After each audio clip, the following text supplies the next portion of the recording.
Welcome to Grief Heals, the podcast that explores how grief heals. Join us as we consider how grief invites love within ourselves, our world, and our history, and how it is that grief heals. I'm Lisa Michelle Zega, your host, here with Eric Simpson. Now let's begin.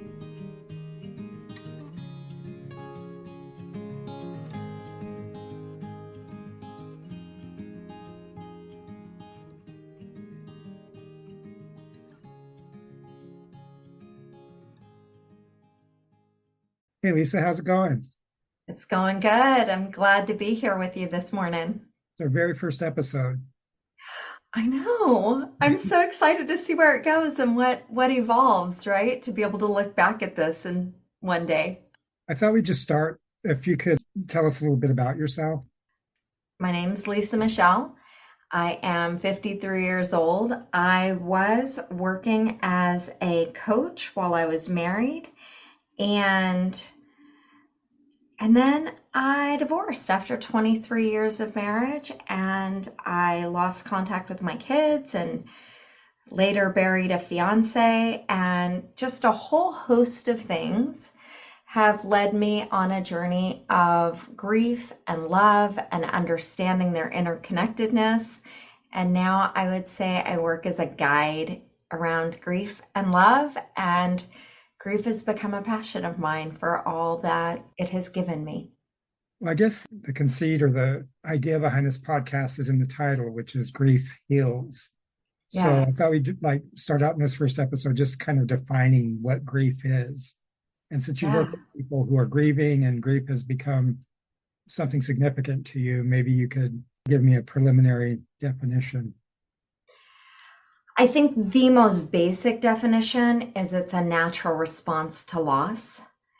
And in a world where I believe we've been conditioned systematically away from what's natural, grief feels very unnatural.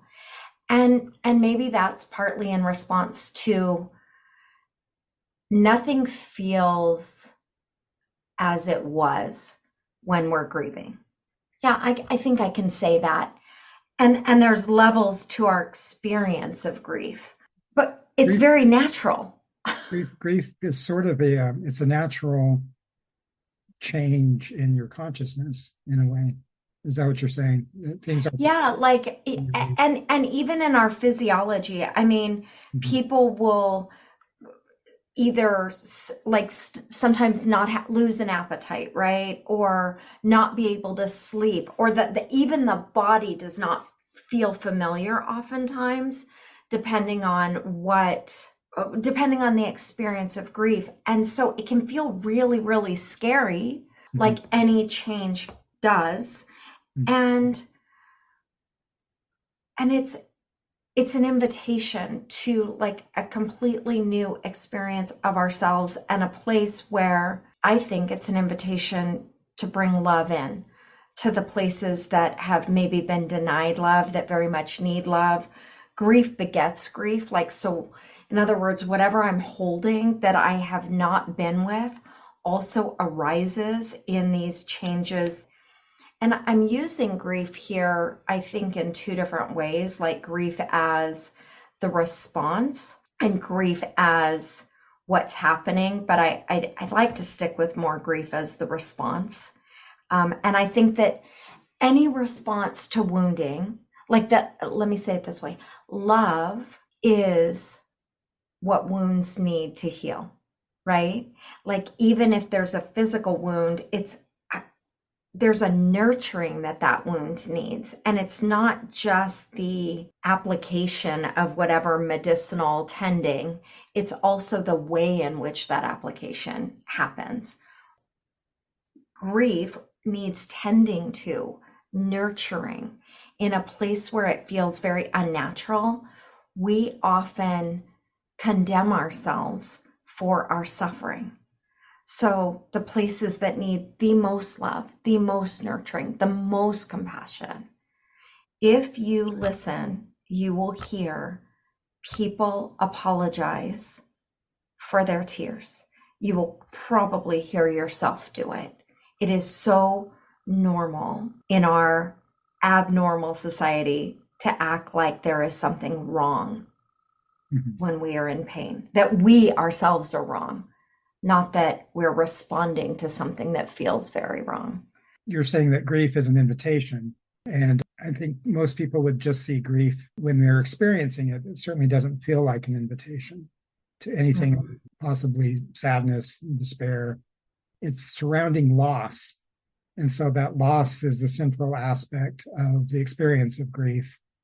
And one doesn't just automatically think, oh, this is a gateway into something else or an invitation into something else.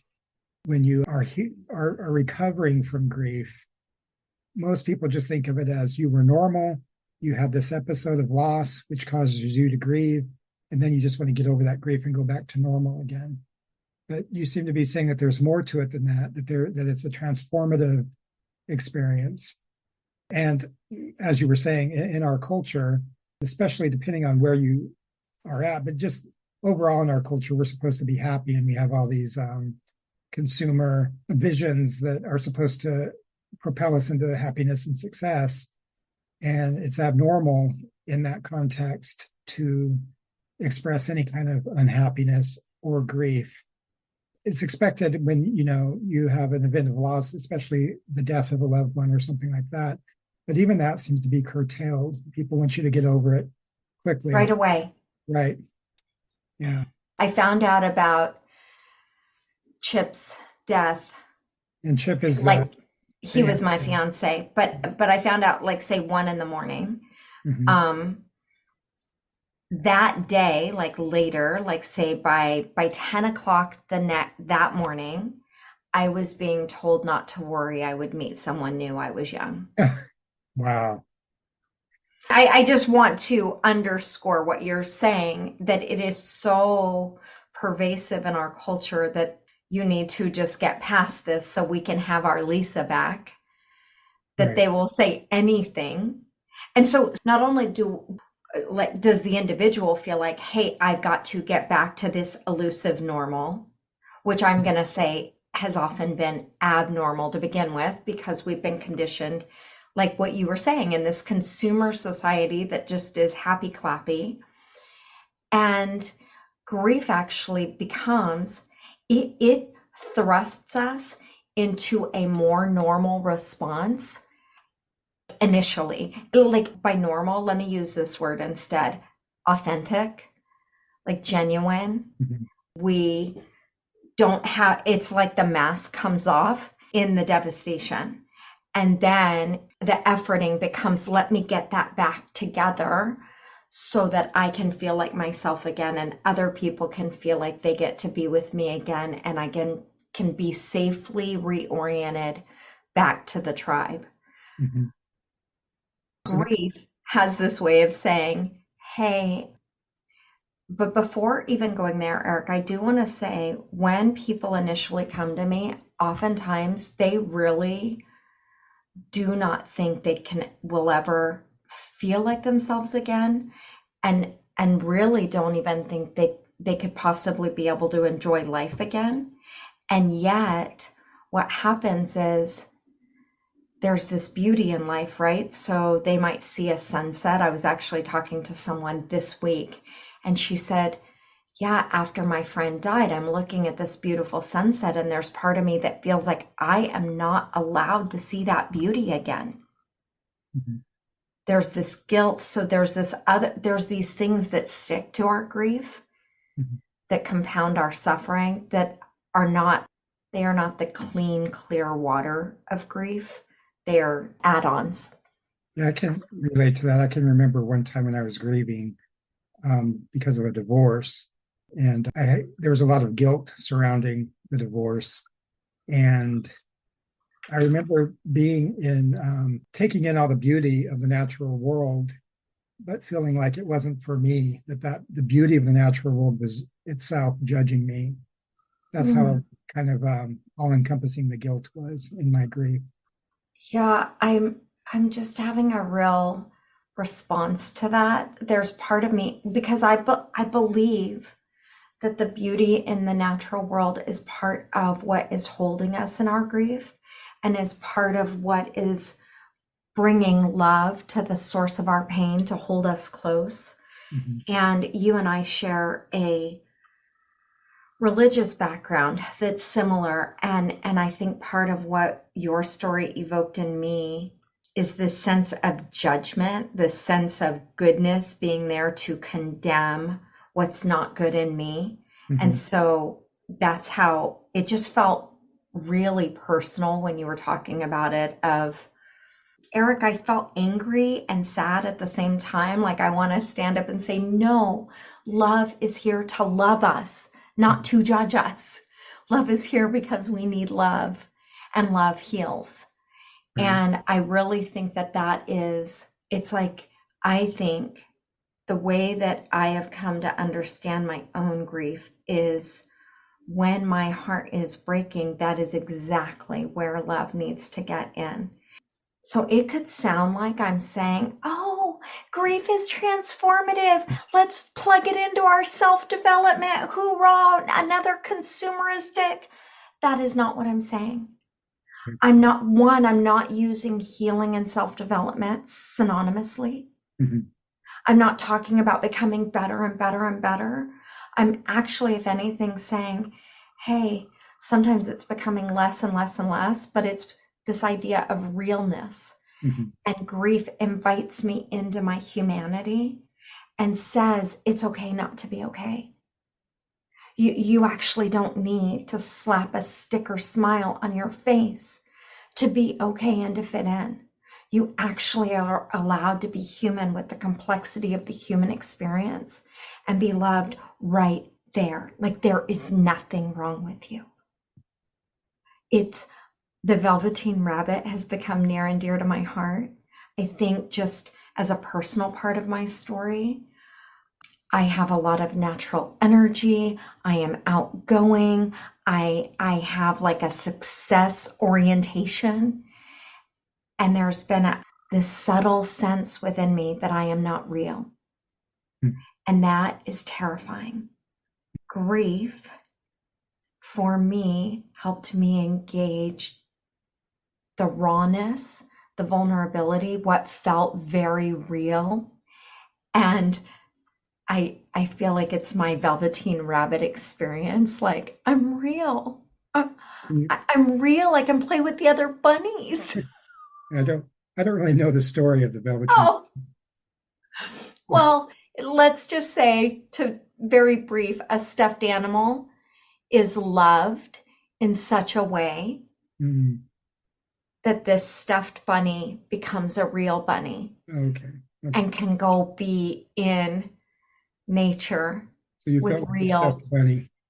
Yeah, I felt like the stuffed bunny, and now I feel like a bunny that is real. You know what's interesting to me is we've talked about the consumer aspect of our society that sort of negates the experience of grief. And that's probably also largely in part because there's a taboo in our culture against death itself. But I mean, there are other forms of grief, but we were talking specifically about death in that instance.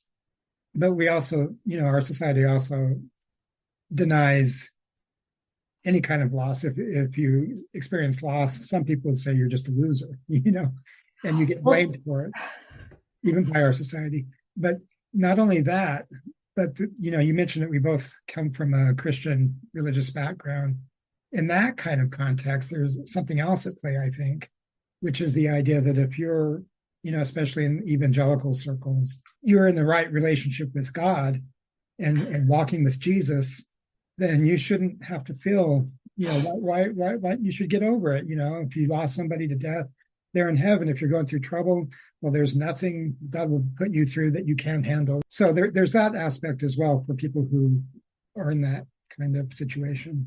if you say Christian, you know those word association things, right? If you say Christian, I say, well, and what I normally hear people say is hypocrite.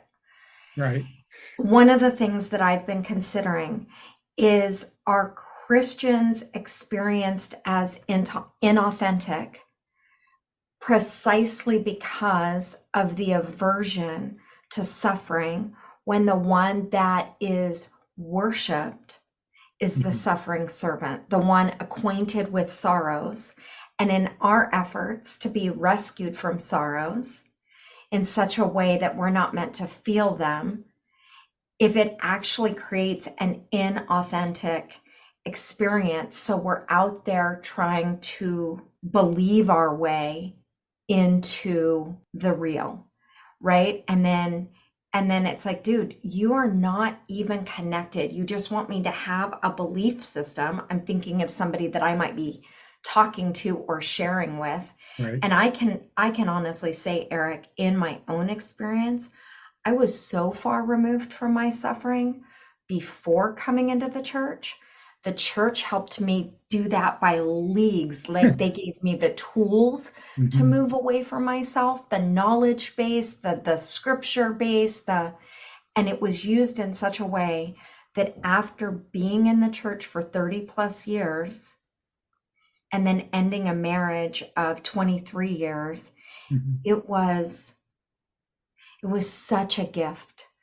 And I still, I mean, there is a genuine, like my marriage, all these things are a genuine loss. That doesn't go away when I say gift. But Eric, I was living in that context so far removed from myself. And as a result, removed from those closest to me, removed from the suffering in my community and the suffering in the world, removed from love itself. And so, yeah, my short story is grief brought me home. And so I want to change the narrative around grief because we do live in a grief phobic and a death phobic society, but you know Mhm. what? It finds its way out. It finds its way out in the mass addictions we Mhm. see in our culture. It finds its way out in school shootings. It finds its way out in sex trafficking. Like, look, we have not escaped. It is just coming out in all these deformities that are actually creating more suffering. Right. I wonder if we could talk about Francis Weller. Yeah, and Francis Weller talks about, he calls himself an apprentice of grief. And it's funny because in my early time of talking about myself, I called myself a grief expert. And the more I have been acquainted with grief, the more I realize how ridiculous that Oh, title is. And I've learned so much from Francis Weller, but he talks about 5 gates of grief. So one of his books is the one coming to mind is The Wild Edge of Sorrow. I just recommend Francis Weller to anyone who wants to engage the beauty, the mystery, the hope of grief and the way that it brings us together. But yeah, it's the 5 gates of grief that I was referencing. and by Gates, is he sort of saying the same thing that you're saying, and talking about these entrances Yes, into something else through grief. he talks about what the one that we all know, that everything we love we will lose. Hmm. But it's funny, even that, I people are so uncomfortable even acknowledging, like we all know it, Hmm. that we're going to lose everything and everyone we love, but it's almost like that is being suppressed and repressed and pushed out of conscious awareness, even Hmm. though it's pervasive. So, It's a okay. concept of impermanence, Yes. Yes. right? He talks about the places that did not receive love. So we all need love.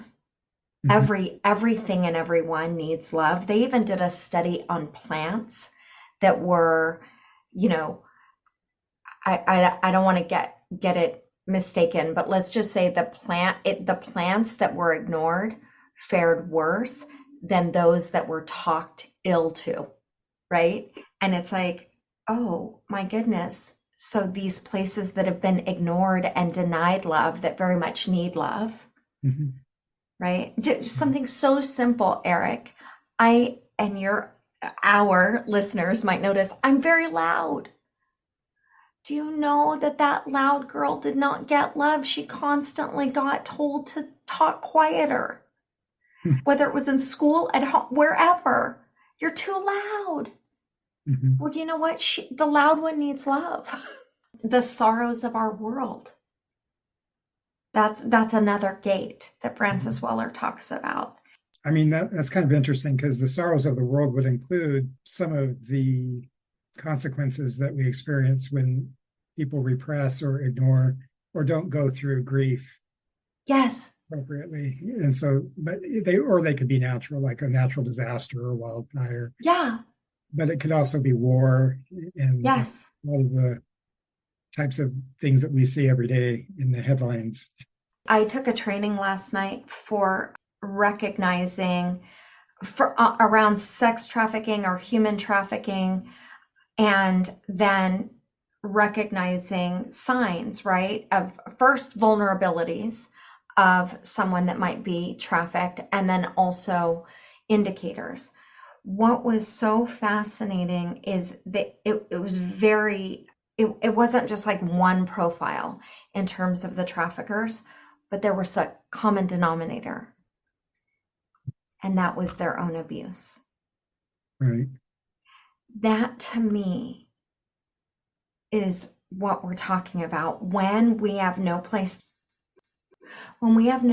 to go with our sorrows. Those that are abused often end up abusing others. Well, that kind of brings up the whole issue of trauma. And that, Yeah, Francis Weller calls that the sixth or optional gate. Like I don't think it was one, but yeah, keep going. what's the sixth optional gate? Trauma. Oh, okay. Well, I mean, any kind of loss is probably traumatic, but Yeah. the trauma of abuse, though, has a lot of destructive ramifications. Well, and one of the things I want to distinguish for our listeners is that trauma, we often think of it as the event, but Hmm. it's actually not the event. And that's very important to know because if it's the event can't be changed, which takes our agency. The trauma is the way that it lives in us, right? It's not what actually happened, it's how it is impacting us today. Mm. That is, I find that to be the most important distinction because if it's just about the event, then where is my agency? I'm just stuck with what's in my body today.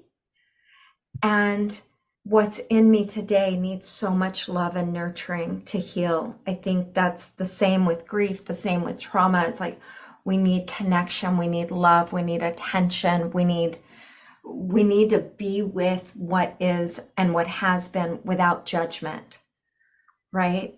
So, like when you talked about your divorce, Eric, and it felt like even the beauty in nature came as a witness to say how wrong you were and how Right, you didn't get the goodness is no longer for you because you are bad. right. No, it's really like that goodness is coming for the places in us that need that tending to, and for us to be able to be with ourselves with here is what happened without judgment, to observe without evaluation Mhm. allows us to come in with an attitude of compassion, right? Not like a gushy feeling of compassion, no, just an attitude of can I be with this and look at it without judgment? Then I can actually inquire about it. The judgment is like I already know, and so I can't be with it and then give it what it inquire about. What do you need, Eric? What do you need right here as you're navigating this divorce? You can't see it through the judgment of I'm bad. The fourth and fifth gate of grief as defined by Francis Weller, I just want to quickly mention those. What we expected and did not receive. Yeah, that's number four.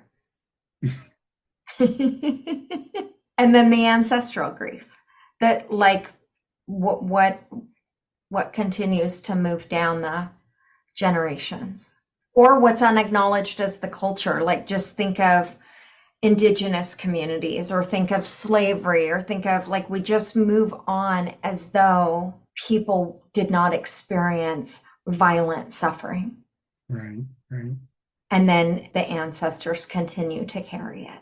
Oh, and I hold on. I want to say it's not just the people that experience violent suffering that are holding grief, it's those that committed it. Like, in other words, my ancestors might be the oppressors, Mm-hmm. and that also does violence to the soul and is a place where we hold grief. We struggle to even acknowledge loss in our culture.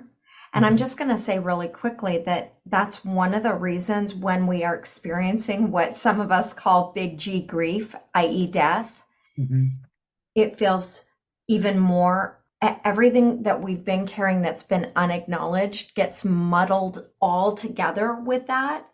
And it feels like it will destroy us. And one of the things that's happening is the grief that has gone unacknowledged also comes to the party when we awaken to the fact that, or even allow the concept that we are grieving, right? And then the reason I thought of the what we expected but did not receive is if we're not even acknowledging loss that's tangible, how much more so that which we never even had to lose, which is still a loss. So, in my own story, that loss that defined much of my life, but I did not know it and was not present to it, was the loss of a father. I Mm-hmm. never met my biological dad, and that went unacknowledged, but it ruled my life. What's that quote, Eric, that Jung said? And until what is unconscious becomes conscious, it will rule our lives, and we'll call it fate. Something along like that's a loose. I've heard something like that. Yeah.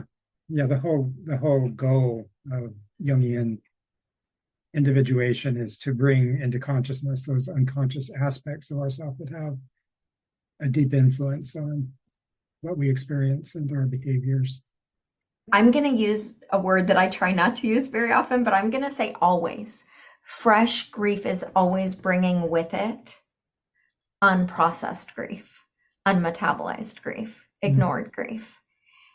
And maybe that's part of coming all the way back to the beginning, part of how I'm seeing grief as an invitation. It's an invitation for love Mm-hmm. to come to all these gates and every nook and cranny that is needing love to come together. And that's how I'm also using the word healing, is not like being cured, right?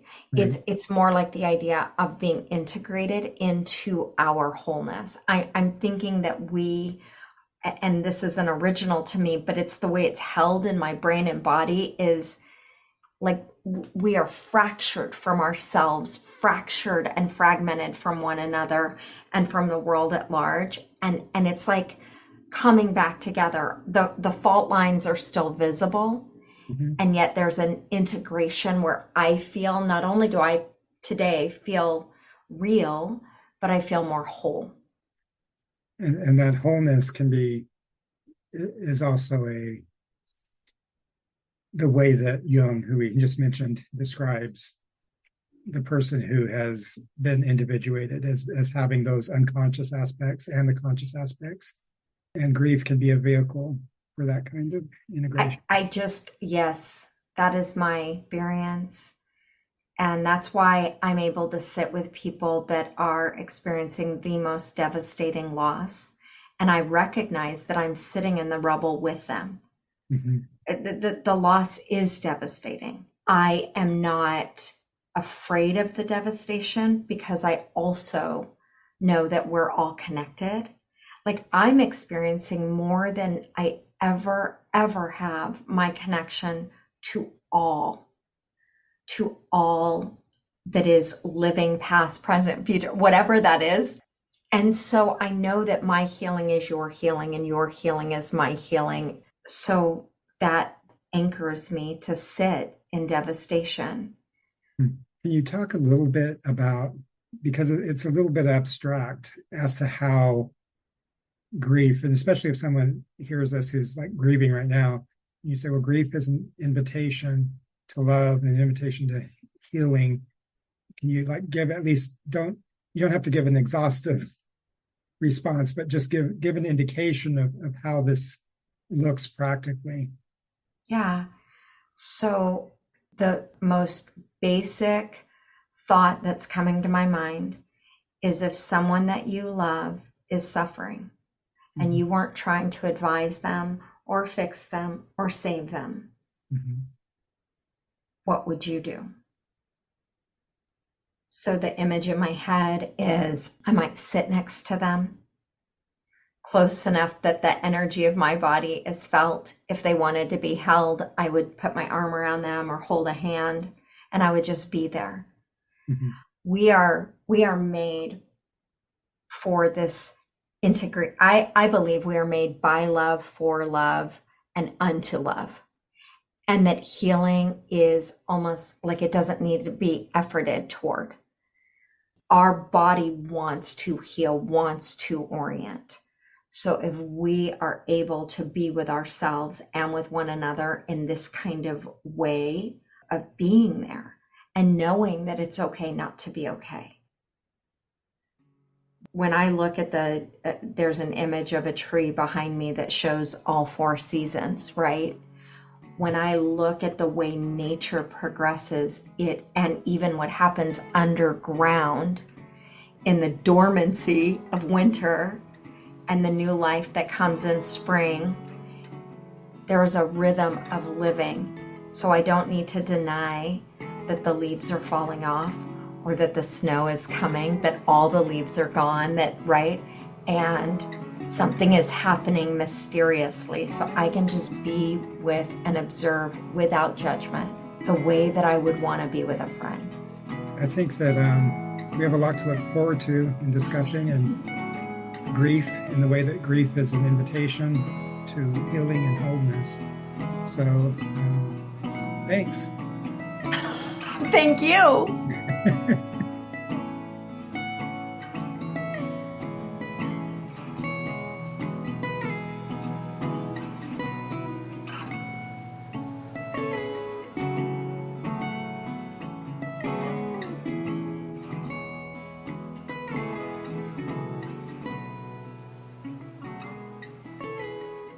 You've been listening to Grief Heals with Lisa Michelle Zega. I'm the producer, Eric Simpson, in association with Jump Up and Down Productions. If there's a subscribe button on your platform, we'd love if you would click it and join our community. If you would like to contact Lisa or myself, you can leave an audio comment on Spotify, or if you'd prefer more conventional and modern means, you can send an email to griefhealspodcast@gmail.com.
This has been a Jump Up and Down production.